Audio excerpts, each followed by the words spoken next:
napapadala sa love na sinasabi ng iba. Ang kapalit nito ay isang malaking abala.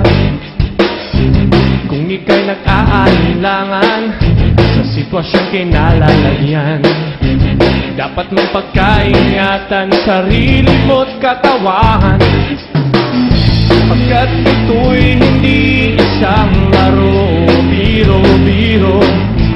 Dapat mong ibigay ang sarili sa tamang panahon. Huwag na munang ngayon,